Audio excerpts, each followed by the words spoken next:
In his 1999 album Overnight Success, Kiwi crooner Dave Dobbins sang, "Briny breeze, collars on the upturn, a nod toward the winter, a Monday is a Monday."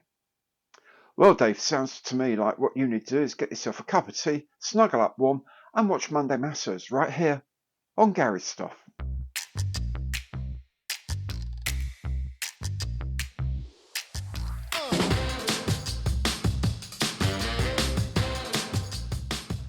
Hello there, I'm Gary. Welcome to the channel. Welcome back if you've been here before. Today indeed is Monday Matters. As usual, I'll have a quick look at some of the news of the week.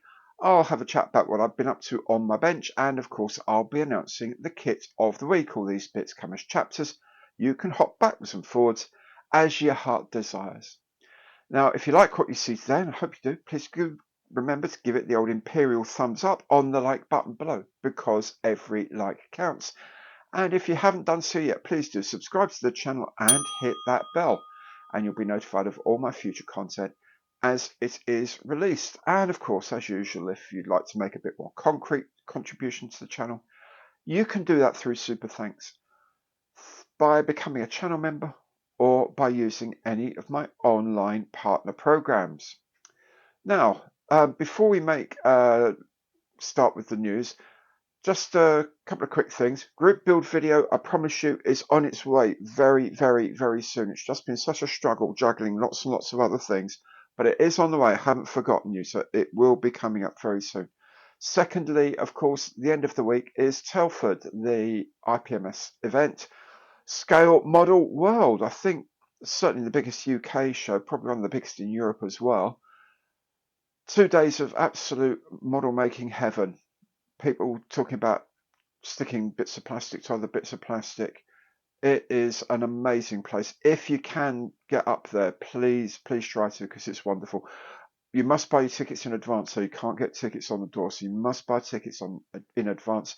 I'll put a link to the tickets down into the information box below there, in case you haven't got one. Of course, if you're an IPMS member, all you need is your membership card, and you get in an hour earlier than everyone else on both days, which is quite cool.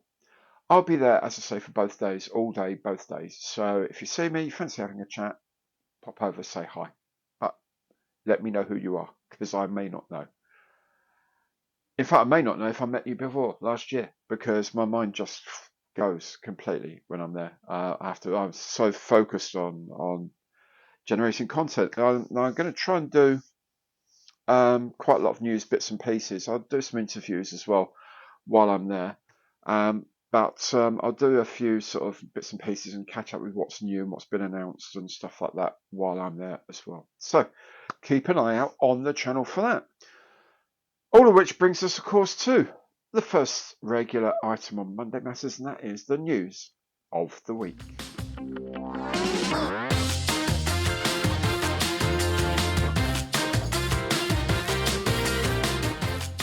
First up this week, an ARMORY has announced a new MiG-3 fighter in 1/72nd scale. It looks nicely detailed, but not too much photo etch. That could be a good one. USHI Models has this new resin kit of the experimental Kawanishi J6K Interceptor, a plane that had a formidable armament, but never, sadly, for the Japanese at least, made it to production. Also never making it to service was the Arado E395, here sold as a printed resin kit by My 3D Base. It's available in both 1/72nd and 1/48 scales. KOVOZAVODY PROSTEJOV has released some new kits.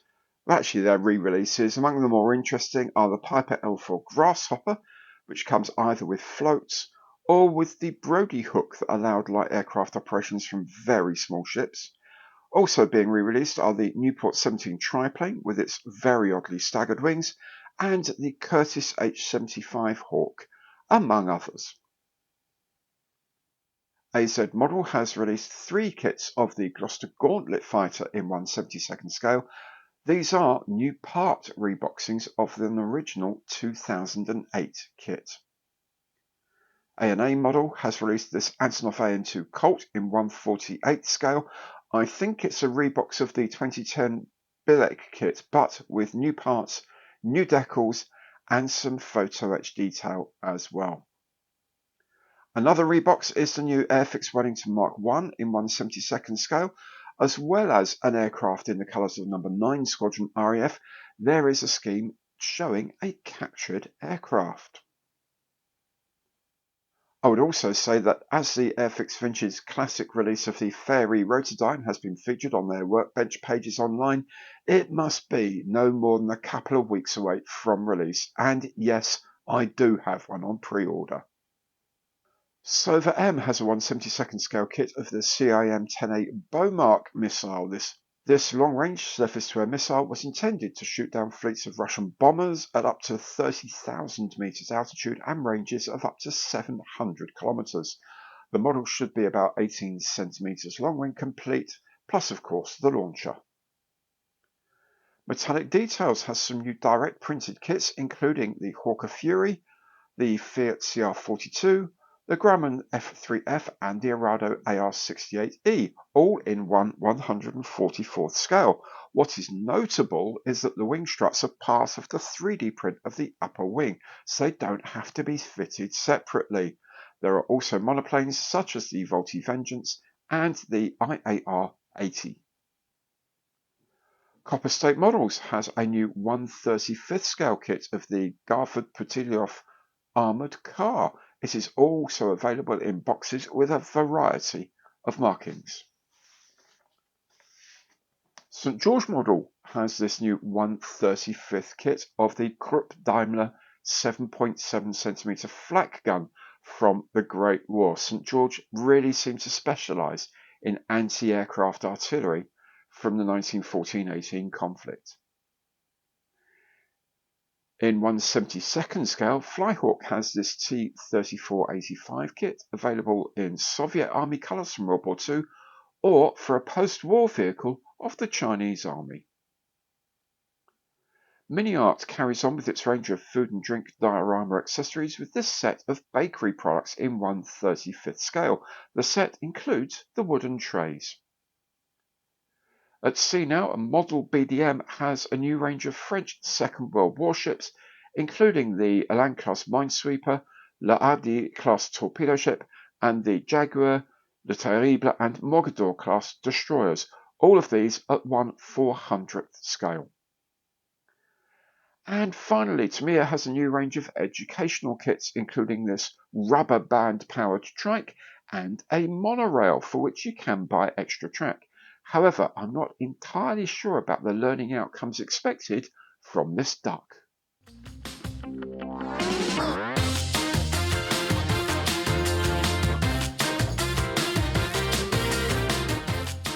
On my bench this week, I have been incredibly busy. You may not think that through the amount of stuff I've actually published, but I have been. So, first thing I did was the first half of the build of the Cossack 2 MRAP vehicle from ICM. It's an amazing kit. The fit is epic.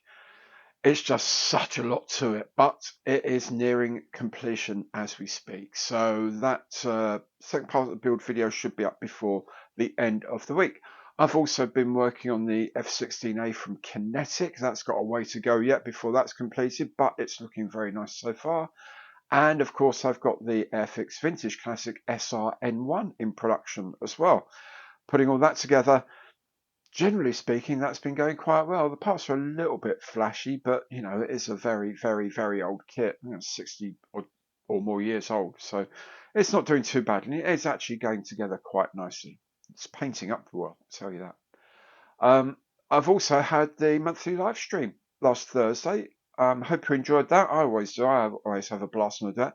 Actually managed to complete my Meng Toon Tiger tank, which was quite exceptional. That's actually completed a kit. And lots of good chat, lots of good banter, and I hope you all enjoyed it. I certainly did. Look out for the next one. I think, it's the 1st of December, probably about the 2nd or 3rd of December, something like that. I will give it a shout out on the relevant Monday Matters anyway. So that means it's time for this week's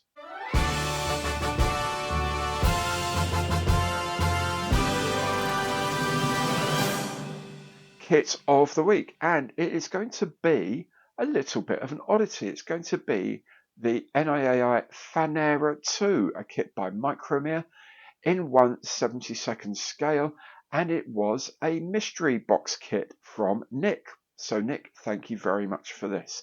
It's an odd looking plane, a kind of a blended wing body, but something made in the 30s. So it's quite astonishingly strange, but it's quite a fun kit to build. Now, as usual, there'll be a box opening first. That will come tomorrow on Tuesday. And then I think Thursday will be published the build videos. Now, these are actually already up and ready to rock and roll. So you won't be missing out on them. Look out for those and look out for other content as it's uploaded during the course of the week. How will you know when things arrive? Best thing to do, subscribe to the channel, hit that bell, and you'll be notified of all my content as it turns up. And of course, anything you see on my channel that you enjoy, please do give it the old imperial thumbs up on the like button below, because every like counts. So thank you so much for watching. I'll see you again very soon. Take very good care. Hope to see you at Telford if you're going. See you then. Goodbye.